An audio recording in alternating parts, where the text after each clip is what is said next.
किरणजी नमस्कार. नमस्कार. किरण जोशी, ज्येष्ठ पत्रकार. किरणजी मला सांगा, पिंपरी चिंचवडमध्ये सध्या राजकीय वातावरण काय आहे? म्हणजे राजकीय परिस्थिती अशी आहे, महापालिका निवडणुका आता 15 तारखेला मतदान आहे, 15 जानेवारीला 16ला निकाल आहे. दरम्यान उद्यापासून 23 डिसेंबर ते 30 डिसेंबर उमेदवारी अर्ज दाखल करायचे आहेत. दोनही बाजूनी राष्ट्रवादी काँग्रेसनी पण मुलाखती घेतल्यात, भाजपच्या मुलाखती झाल्यात, आता फक्त नावं जाहीर व्हायची बाकी आहेत. दरम्यानच्या काळामध्ये राष्ट्रवादी काँग्रेसची मोठी फौज, माजी महापौर, स्थायी समितीचे माजी अध्यक्ष, उपमहापौर, विरोधी पक्षनेते अशी एक 15-16 नगरसेवकांची, माजी नगरसेवकांची फौज भाजपमध्ये दाखल झालेली. म्हणजे हे सगळं राजकारणामध्ये ही सगळी फार मोठी उलथापालच चालू आहे. त्याच्यामुळं असं एक परसेप्शन सेट व्हायला लागले की बा भाजपच सत्तेवर येते की काय. आणि इकडं तसं पाहिलं तर पिंपरी चिंचवडमध्ये अजित पवारांचं अजूनही बऱ्यापैकी वर्चस्व आहे. काल नगरपालिकांचा निकाल लागला. 17 नगरपालिका पुणे जिल्ह्यातल्या त्यांचे निकाल लागले. त्यापैकी 10 अजित पवारांनी जिंकले आणि अजित पवारांचं वर्चस्व प्रस्थापित केलं त्यांनी. अजून इथे भाजप आहे त्याच्यामध्ये, परंतु शिंदे गटाने सुद्धा 3-4 नगरपालिकांमध्ये वर्चस्व दाखवलेलं आहे. ओव्हरऑल संपूर्ण पाहिलं तर पिंपरी चिंचवडमध्ये अजित पवारांचं वर्चस्व टिकून आहे का, राहील का, तुम्हाला काय वाटतं? नाही, मुळात आताची जर परिस्थिती आपल्याला जाणून घ्यायची असेल, कारण इलेक्शन आता इन 20 दिवसांवरती आहे आणि वेळ खूप कमी आहे. म्हणजे भाजपचं तुम्ही भाजपचा उल्लेख केला. भाजपनं ती हेतुपुरस्पर स्ट्रॅटेजी अशी ठेवलेली आहे की तुम्हाला वेळच मिळू नये, इतका कमी वेळ मिळावा की त्यात तुम्हाला काही गडबड करता येईल आणि आम्हाला मात्र चांगली गडबड करता येऊ शकते. अशा पद्धतीनं ही सिच्युएशन केली झालेली आहे. पण याच्याविषयी विश्लेषण करण्यापूर्वी आपण थोडंसं मागे गेलो तर जेव्हा राजकीय भूकंप राज्यामध्ये होत होते, म्हणजे याच्यामध्ये राज्यस्तरावरती, म्हणजे उद्धव ठाकरे आणि भाजप एकत्र लढल्यानंतर उद्धव ठाकरेंनी जो काही शरद पवारांबरोबर गेल्यानंतर जे काही घडामोडी घडल्या त्याचे थेट परिणाम पिंपरी चिंचवडमध्ये त्या दिवसापासून आजपर्यंत आपल्याला दिसत आहेत. म्हणजे ते धक्के जे तिथं सुरू झाले ते आपण अजूनही त्याच्या धक्क्यातनं अजूनही चिंचवडचं राजकारण अजूनही सावरलेलं मला दिसत नाही. याचं कारण असं आहे की त्यावेळेला अजित पवार हे शरद पवारांबरोबर होते. बरोबर. त्याच्या अगोदर अजित पवार आणि देवेंद्र फडणवीसांनी पहाटेचा शपथविधी घेतलेला होता. तर आता होणार काय पुढं? त्यानंतर लोकसभा झाली, विधानसभा झाली. लोकसभेला अजितदादा भाजपच्या बरोबर आले. भाजपनं शरद पवारांना डॅमेज करणं, की ज्या शरद पवारांचा पूर्ण महाराष्ट्रामध्ये ओढा आहे किंवा देशामध्ये ओढा आहे, त्याला सेटबॅक देण्यासाठी म्हणून अजितदादांना आपल्या बरोबर घेऊन पवार घराणं फोडलं, असा एक मेसेज देऊन त्याचा एक बेनिफिट घ्यायचा प्रयत्न केला. की तो मिळाला नाही मिळाला हा तर त्याचा विषय नाहीये, पण तसं घडलं नाही. आणि अजितदादा मात्र भाजपच्या जवळ मांडीला मांडी लावून बसले. ज्या म्हणजे आपण पुन्हा पिंपरीचा विचार आल्यानंतर ज्या पिंपरी चिंचवडमध्ये आयुष्यभर भाजप आणि राष्ट्रवादी हे एकमेकांच्या विरोधात लढले, कट्टर विरोधात टोकाचं राजकारण झालं, ते अजितदादांच्या मांडीला मांडी लावून बसल्यानंतर स्थानिक पातळीवर होणार काय? आणि मला आठवतं आहे की जेव्हा लोकसभेची इलेक्शन झाली, त्यानंतर विधानसभा झाली, तेव्हा मारून मुटकून यांना प्रचार करावा लागलेला होता एकमेकांचा. किंवा शिवसेनेचा सुद्धा, राष्ट्रवादीच्या कार्यकर्त्यांना, नेत्यांना शिवसेनेचा आणि भाजपच्या नेत्यांना आणि याचा राष्ट्रवादी. म्हणजे आयुष्यभर ज्यांच्या नावानं अक्षरशः खडे फोडले ते आता त्यांचा झेंडा त्याच्यावरती घेऊन. आणि त्यावेळेला आपल्याला जो प्रश्न पडलेला होता की हे ठीक आहे, लोकसभा आणि विधानसभेपर्यंत ठीक आहे, महापालिकेच्या इलेक्शनला ची परिस्थिती आम्हाला बघायची आहे आणि त्या परिस्थितीवर आपण येऊन ठेपलेलो आहोत. आणि त्यामुळे हा सगळा गोंधळ जो आहे, राजकीय गोंधळ जो आहे, हा निर्माण झालेला आहे. तर मला वाटतं की जे काही आता परवाची जे काही फोडाफोडी ही राष्ट्रवादीकडनं झालेली आहे हे अपेक्षित आहे. आणि हा कुठलाही पक्ष असेल, कारण यापूर्वी राष्ट्रवादीने हेच केलेलं आहे, काँग्रेसनं पण हेच केलेलं आहे आणि भाजप काही वेगळं करत नाहीये. फक्त ते करण्याची पद्धत आणि प्रकार थोडेसे वेगवेगळे आपल्याला दिसत आहे.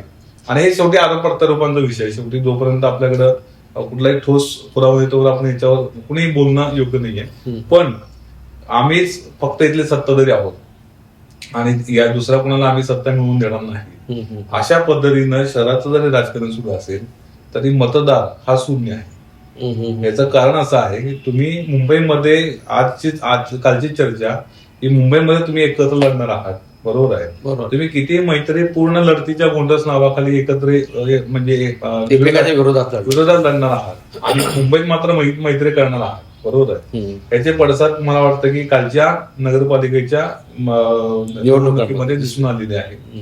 पुणे जिल्ह्यामध्ये जे 17 नगरपालिका आहेत त्या नगरपालिकांच्या 10 नगरपालिकांच्या नगराध्यक्षपदी अजित पवार यांचे नगराध्यक्षांची निवड झालेली आहे. तर मला वाटतं की कुठलंही एक कली राजकारण कुठलाही पक्ष करत असेल तर त्याला जागेवर आणण्याचं काम मतदार करतो. आणि पिंपरी चिंचवड मधलं मतदार सुद्धा शून्य आहे. लोकसभेच्या निवडणुकीपासून आपण हे सगळं बघतो आहोत. बरोबर आहे की अबकी बार 400 पार हा नारा भाजपने दिलेला होता आणि काय परिस्थिती झाली सगळ्यांना 240 त्याप्रमाणे अबकी बार 100 पार 100 पार हा जो आता 120 पार म्हणतात. ठीक आहे ना, तुम्ही 120 पार म्हणा किंवा 128 म्हणा तो शेवटी म्हणायचा विषय असतो. कोणी म्हणणार साहजिक आहे. पण हे करत असताना तुम्ही जर मतदारांना गृहीत धरणार असाल तर त्या ठिकाणी मात्र मतदार शून्य आहे. आणि माझा मुद्दा पुन्हा वेगळा आहे की हे सगळं करताना तुम्ही जे आयुष्यभर त्यांनी पक्षामध्ये त्यांनी आपलं आयुष्य वेचलेलं आहे, बरोबर आहे, किंवा गेल्या 10 ते 12 वर्षापासून 17 नंतर महापालिकेच्या इलेक्शनसाठी त्यांनी तयारी केलेली आहे, ज्यांना शब्द दिलेला आहे, त्या सगळ्यांचा जो विरोध आज जो उफाळून आलेला आहे तर त्याला भाजप कसं समोर जात आहे फार महत्वाचा मुद्दा आहे. त्यावरती 100 पार का 77च्या आत हा विषय ठरणार. मला एक सांग, काल आपला नगरपालिकांचे निकाल झाले. या निकालाचे पडसाद महापालिका निवडणुकीवर म्हणजे दिसतं असं वाटतं का? शक्यता वाटते का? हे कसं असतं की बिहारच्या इलेक्शनमुळं जर पिंपरी चिंचवड महापालिकेमध्ये बिहारच्या इलेक्शनचा जर प्रभाव पिंपरी चिंचवड पालिकेत पडणार असेल तर जिल्ह्याचा तर पडलाच पाहिजे, बरोबर ना. म्हणजे बिहारचे इलेक्शन किंवा पश्चिम बंगालचे इलेक्शनच्या नंतर जी लाट महाराष्ट्रामध्ये आणि पिंपरी चिंचवडमध्ये लढणार असेल तर जिल्ह्याचे तर यायलाच पाहिजे. थोडक्यामध्ये आपण जे म्हणतो की पुणे आणि पिंपरी चिंचवड किंवा जिल्हा ह्याच्यामध्ये अजित पवारांचं जे वर्चस्व आतापर्यंत मागपर्यंत होतं, भाजपने काही अंशी त्याच्यावरती बऱ्यापैकी ते कव्हर केलेलं आहे. तर या पुढच्या काळामध्ये अजित पवार पुणे, पिंपरी चिंचवड काय, जिल्हा काय, तर जिल्ह्यामध्ये नगरपालिकांच्या ह्याच्यातून दिसून आलेलं आहे. महापालिका निवडणुकांचे 15 दिवसावर येऊन ठेपलेला आहे. त्याच्यामध्ये अंदाज काय वाटतो तुम्हाला? काय सिच्युएशन, काय परिस्थिती राहील? आता अंदाज खरं सांगायचं तर कुणीच सांगू शकणार नाही, कारण मतदारांच्या मनात काय आहे. ठीक आहे की खरोखर भाजपनं 17 साली जी सत्ता खेचून आणलेली होती आणि त्यानंतर कधीच कुठल्याच परिस्थितीमध्ये राष्ट्रवादीनं अनेक प्रयत्न केले पण त्यावेळेला राष्ट्रवादीला भाजपनं तोंड वर करून दिलेलं नाहीये. पण मला असं वाटतं की तुम्ही जो अंदाज अपेक्षित आहे तो सगळ्यांनाच आहे. तर मला असं वाटतं की या एकूण परिस्थितीचा राष्ट्रवादी कसा फायदा करून घेतो आहे आणि त्यांची स्ट्रॅटेजी काय. आणि मला तर आत्ता तशी उघडपणे राष्ट्रवादीची काही स्ट्रॅटेजी दिसत नाहीये. दुसरी गोष्ट अशी आहे की भाजपमध्ये जरी शहराला चेहरा नसेल, शहराचा कारभारी म्हणून एक व्यक्तीचा चेहरा दिसत नसेल जो पूर्वी असायचा, तरी सुद्धा भोसरी, चिंचवड आणि पिंपरी यामध्ये भाजपला चेहरा मिळालेला आहे आणि ते चेहरे स्वतःसाठी, पक्षासाठी आणि आपल्या कार्यकर्त्यांसाठी काम करताना दिसत आहे. त्या अनुषंगानं राष्ट्रवादीमध्ये अजितदादा हा जर चेहरा सोडला आणि अजितदादांविषयी जो कळवळा शहरवासियांना आहे हा जर एक मुद्दा सोडला तर तसा चेहरा अजून मला राष्ट्रवादीचा दिसत नाहीये. कोणाच्या नेतृत्वाखाली शहर, कोणाच्या नेतृत्व कारभारी की जो चांगल्या पद्धतीनं, कारण अजित पवार हे त्यांना राज्य बघायचं आहे. राज्यातल्या सगळ्या इलेक्शनमध्ये, महापालिकेच्या इलेक्शनमध्ये 29 महापालिका पाहिजे, 29 महापालिका त्यांना बघायचे आहे. तर ते पूर्ण नाही शकणार एकटे. तर त्यांच्याकडनं मला नेमकं कळत नाही आणि अनेकांचा प्रश्न म्हणजे माझ्या एकटाच नाही की राष्ट्रवादी नेमकी स्ट्रॅटेजी काय असणार आहे. आणि राष्ट्रवादीनं आणि दुसरं एक असं आहे की शरद पवार असते किंवा मध्ये एकदा चर्चा झाली की शरद पवारांबरोबर अजितदादांचा गट एकत्र जाणार आहे, चर्चा सुरू आहे. तर तुम्हाला आठवत असेल की मध्यंतरी शरद पवारांनी एकच दौरा पिंपरी चिंचवडमध्ये केलेला होता, बरोबर, आणि त्यावेळेला त्यांनी पूर्ण लाट खेचून आणलेली होती.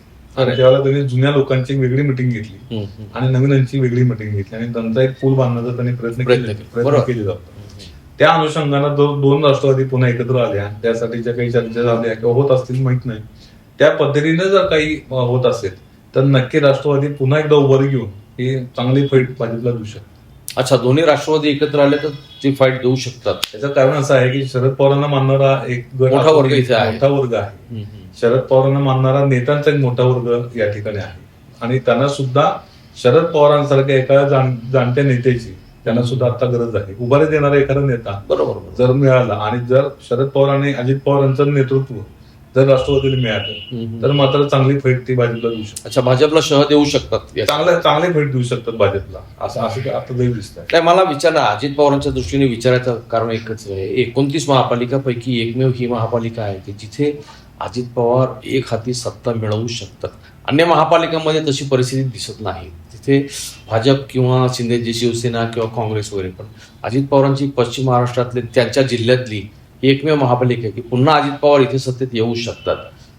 आता त्या दृष्टिकोनातून राष्ट्रवादीची तयारी दिसती आहे का राष्ट्रवादीने बॅकफुटवर गेली परवाच्या पक्षांतरामुळे? नाही, एकूण माझा जो व्यक्तिगत अभ्यास जो सांगतो आहे की अजित पवारांनी यापूर्वीचे जे सर्व निर्णय होते ते स्थानिक पदाधिकाऱ्यांवर सोपवलेले होते. कोणाला तिकीट द्यायचं, कोणाला पद द्यायचं, हे अजितदादा हे स्थानिक नेत्यांवरती ते जास्त करून ते सोपवले. आणि त्यांची जी काही म्हणजे इथं जे काही उभारण्यासाठी म्हणून जी ताकद आहे ती ताकद म्हणून ती मागं त्यांच्या उभं राहायची त्या पद्धतीने. आणि ते आपल्या पिंपरी चिंचवडचा काय डेव्हलपमेंट करायची आहे, कशा पद्धतीने करायची आहे हे विजन त्यांना देऊन त्यांच्या मार्फत हे विजन त्यांनी या ठिकाणी केलेलं आहे असं मला दिसतं. तर आता मला वाटतं की त्यांनी थोडी स्ट्रॅटेजी बदललेली आहे. त्यांचे स्वतःचे व्यक्तिगत जे काही हे आहे, बरोबर, प्रत्येक जी लोक आहेत त्या लोकांच्या माध्यमातून त्यांनी इथला आढावा ते घेत आहेत आणि त्या दृष्टीने ते स्वतः लक्ष घालून त्याची यंत्रणा करत आहेत. आणि याची सुरुवात त्यांनी आता नाही, गेल्या तुम्हाला आठवत असेल गेल्या 6 महिने ते 8 महिन्यापासून सुरू केली आहे. बरोबर. ते स्वतः जेव्हा भाजपला जेव्हा प्रशासकीय राजवट होती आणि भाजपचाच पूर्ण औरा होता शहराच्या प्रशासकीय कारभारावरती, तेव्हा त्यांनी हेतू पुरस्पर महापालिकेत जाऊन आपल्या नेत्यांना बोलून त्या ठिकाणी मिटिंग स्वतः घेतलेल्या होत्या. त्यानंतर मध्यंतरीच्या काळामध्ये जनसंवाद मोठ्या प्रमाणात त्यांनी घेतलेला होता आणि हजारो लोक त्या ह्याला आलेले होते आणि त्यांनी सुद्धा लोकांच्या भावनेला हात घालण्याचा त्यांनी प्रयत्न केलेला होता. त्यावर तुम्हाला माहिती असेल. बरोबर. तर ह्याचा म्हणून म्हटलं ह्याचा एकूणच कसा फायदा इलेक्शनच्या तोंडावर ते करून घेतात ह्याच्यावरती कुठली म्हणतात. ओव्हरऑल आपण पाहिलं की या महापालिकेमध्ये आता ज्या निवडणुका होऊ घातलेल्या आहेत त्याच्यामध्ये नेमकी परिस्थिती काय आहे, राष्ट्रवादी कुठे आहे, भाजप कुठे आहे आणि पुढच्या साधारण 15-20 दिवसामध्ये प्रचार कसा तापणार आहे त्याच्यावरती सगळं काही डिपेंड आहे. अजून उमेदवारांची नावं जाहीर व्हायची आहेत, अधिकृत उमेदवार. याच्यामध्ये मला दुसरा एक शेवटचा प्रश्न त्याच्यात मला असा आहे, भाजपचा एक स्वतंत्र पॅनल राहील, भाजप लढणार आहे. राष्ट्रवादी अजित पवार ते सुद्धा स्वतंत्र पॅनल राहणार आहे. महाविकास आघाडी सुद्धा स्वतंत्र पॅनल राहिलो. ही 3 पॅनल एका प्रभागामध्ये राहिली तर त्याचा फायदा नेमका भाजपला होऊ शकतो का? नाही, मुळात काय आहे, मी मगाशी मतविभागणी मी मगाशी म्हटलं तसं की यासाठीच काही दिवसांपासून शरद पवार पक्षाशी संधान साधण्याचा प्रयत्न अजितदादा गटाकडनं किंवा दोन्ही पक्ष म्हणजे शरद पवार गटाकडून सुरू आहे अजित पवारांना साथ घालायचा. यासाठीच या आपल्यातल्या मतविभागणीचा फायदा भाजपला होऊ नये यासाठी आपण एकत्र येऊ. आणि त्यासाठी तुम्हाला माहिती असेल की फक्त शरद पवार नव्हे, भाजप विरुद्ध सर्व पक्ष भाजप अशा पद्धतीनं सुद्धा काही करता येऊ शकतं का यासाठीची चाचपणी सुरू आहे, अजूनही सुरू आहे. आणि यामध्ये मला वाटतं की आणि ह्याने सांगितलं म्हणजे मुख्यमंत्र्यांनी सांगितलं जेव्हा त्यांना प्रश्न विचारण्यात आला पुण्यामध्ये की पिंपरी चिंचवडमध्ये आपण किंवा पुण्यामध्ये एकत्र आहात किंवा वेगळे आहोत, तर त्याने एक शब्द असा वापरला, तिसऱ्या पक्षाचा फायदा करून देणार हे आमच्या म्हणजे आम्ही नाही करून देऊ शकत.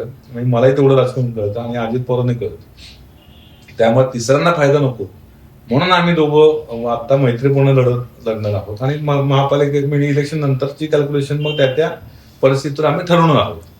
याचा अर्थ असा होतो की आम्हाला दोघात तिसरा आणि त्याला आमची सत्ता विसरा अशी स्ट्रॅटेजी भाजपची जरी असली तरी शरद पवार राष्ट्रवादी पक्षानं ही स्ट्रॅटेजी आपणच करूया आणि दोघात तिसरा सत्ता विसरा म्हणून आपणच सत्तेत येऊया अशा पद्धतीनं स्ट्रॅटेजी त्यांनी आपल्याला दिसून येत होती. यामध्ये दुसरा अजून एक मुद्दा असा शिंदे सेनेचं मला ते सांगायचं की शिंदे सेना यामध्ये आहे 9 जागा 2017ला शिवसेनेला मिळालेल्या होत्या.